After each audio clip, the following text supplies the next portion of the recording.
You might be so close to getting a perfect on the reading section, or at least close to an extremely high score on the reading section. But there are some things that you need to know to maximize your score, and things that you need to know that might be stopping you from reaching that point. So if you're trying to focus on building your reading section score, you're scoring closer to like the 500 range, watch one of my other videos on how to actually maximize your score in the reading section and strategy for the whole section. But this is only for the upper end of scores. You're already scoring about 700 plus on every practice exam, and you're really focusing on trying to improve your reading score because that's the thing that you're struggling with the most, right? So imagine you go over a practice exam, you just took this, and the questions that you got wrong, right? You feel like you missed a word and that changed your meaning of the thing, or you accidentally assumed something that wasn't true, or you went over that question, you changed your mind and you got it wrong as a result. Or you might be facing genuinely hard questions that you just didn't understand in the time slot. You're thinking to yourself, all I needed is another 50 to 100 points in that section. So hi, I'm Karthik. This is getting a perfect score in SAT reading. Let's get right into it.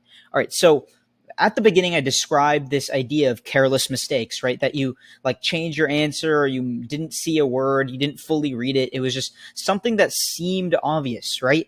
But I'm going to tell you that that is actually a genuine problem that you should consider. And if you're continuing to make it, right, it is something that's taking your score down. But what is their true cause? What is their actual reason that they're happening, right? And the reason that this is happening is because there are certain things that you are not doing, right? Whether it's like focus or whether it's like not practicing that problem enough, right? So how do you address that? Right. So those causes of whatever might be like happening for you to make these careless mistakes, that even though they exist and you should like think of like why you got them wrong, that's not really how you should approach careless mistakes. Careless mistakes are a lack of mastery. You have not practiced that type of problem enough, and you are getting some sort of test fatigue that's causing you to like misread some things, right? So here are the only two things that can actually help, and these things almost like mesh together pretty well. So for mastery strategy, you want to focus on the hardest versions of these problems. You can find like them from practice tests or the SAT Suite question bank, right? So focus on mastering those problems, and also to fight test fatigue, practice full length exams. Get used to taking them. Make it so that you don't feel tired when you're taking them after, that you don't feel exhausted, right? And this will help you with careless mistakes. But to really reach mastery, focusing on just this level of thinking of you just need to practice it over and over again because I knew what the right answer was, but I just misread something. That's just like a test fatigue or mastery issue, right? But this is distracting you from actually improving your score significant amounts. So what do you actually need to focus on if that is your goal? You need to identify problems based on your own answers, right? So you need to figure out exactly why your answer is incorrect, right? And practice exams have explanations, so you can figure out why your answer is correct pretty easily, right? Well, they do have explanations, and some of them are nice, right? They give you details for why every answer is wrong or right, but most of them are just garbage. They either just don't tell you exactly why every answer choice is right. They'll just say B, C, and D are just not applicable because the passage has nothing to do with them. Like, great, I can understand that, I can assume that, but why? It never tells you the why, right? So that's the most important thing, and we need to figure that out for yourself, right? So why are you doing it? Like, why is the problem incorrect? Why did you pick it? Why did you do the wrong thing, right? This will actually help you improve because it's not just practicing, it's understanding why you got it wrong and creating a new strategy that works for you, testing it to see if it works. And I'm going to go through all of that and how you would do that, right? So basically, to figure out the why, run through these frameworks of questions, because this framework is going to basically help like diagnose what specific problem it is, and then you can go based on that, right? So first, run through the entire passage, right? Look for every single key detail, and do this after you've taken the practice exam, maybe a little bit after, so you're not fatigued, you're not like tired. You've already been through it once, so you understand the general idea, but go through everything specifically and see if you find anything the second time around. Is there any extra information about the problem that you got wrong? That's what you're trying to look for. And I want you to read the question carefully again. Every single word of the question, I want you to fully understand what it means or what you think it means, right? If there's a definition of a word that you don't know, read the question, every single word. Put your piece of paper or your finger to the line and read every word like that. And also focus on every single answer choice, right? And what all the specific words in there are telling. And then you want to start discriminating based off of that. What the main way to discriminate between for accuracy in the SAT reading section is explicitness, right? Is my answer choice explicitly stated, right? Is it like it might not be explicitly stated, but the details make it very clear that that is the case, right?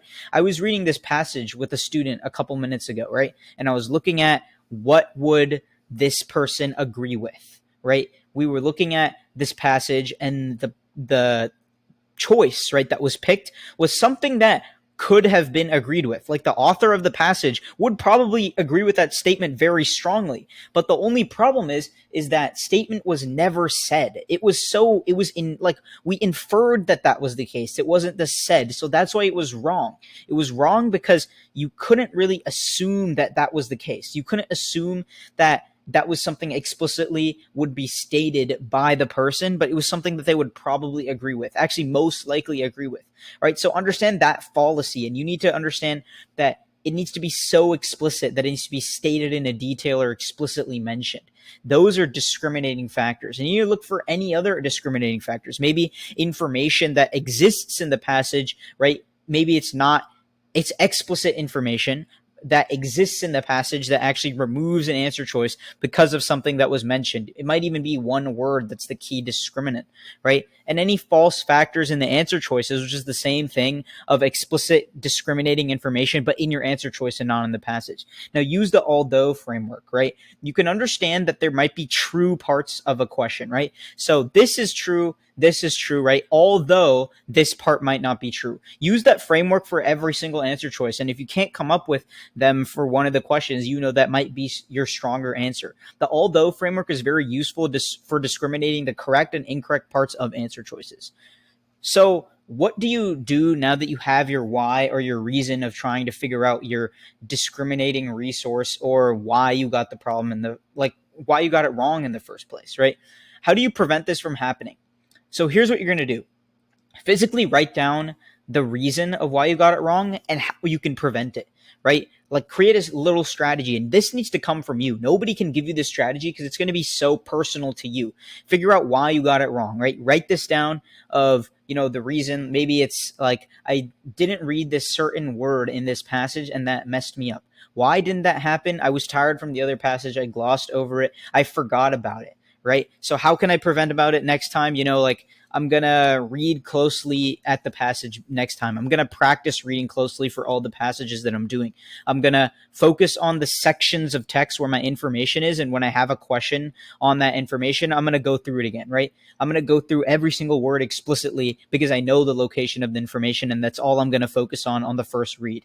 That's my personal strategy. That's how I do it. It might not work for you, but you need to figure something out on those lines for yourself. Use the SAT Suite question bank, go to the hardest difficulty of the type of problem that you get wrong, and implement your new strategy. If it works, and it works consistently, and you do it multiple times, tens of times, and it works, perfect, right? That's probably not going to be the case. You're probably going to get some of them wrong. Figure out, again, run this framework, this why framework, right? And also the Suite bank has better explanations on almost all of them. So make sure you change it slightly, right? Figure out why it was wrong. Figure out what you can do to change it slightly and try your strategy again. Retest, not only with practice exams, like, test this strategy, of course, your new strategy, and make sure that it's working, but retest as much as possible, right? I like to retest almost twice every week. And then that really just helps me keep on pace, like reduce test fatigue, do all the things that could potentially help me, right? So imagine you're doing this, you've implemented this for like 2 to 3 weeks, and you don't see any improvement. Your test scores are quite literally the same. They're moderately high. They're higher than a big portion of people who are taking the SAT, but you want to reach that perfect, and you're not seeing the improvement, right? Just know that this is so normal. You're not going to see an improvement so quick, especially in this high range of scores. It takes so much effort to improve in the highest range of scores, right? Because the amount of effort that it's going to take to move from 500 to 600 is going to be way less than the amount of effort that it's going to take to move from 700 to 800. It's just the reality of perfection. Getting to perfection is so much more difficult than just improving in the lower stage, because what you have to focus on is much easier if you're scoring lower, right? So what you're focusing on now is the mastery portion. It's not even the mastery portion. It's the top of the mastery portion. It's going to be the hardest to improve on, and you're not going to be able to see progress easily. I always say that SAT reading is a soft skill. You can't see it. You can't measure it. You can't easily measure it, even though you might be doing a lot and you might not be seeing improvement, but I promise you are improving.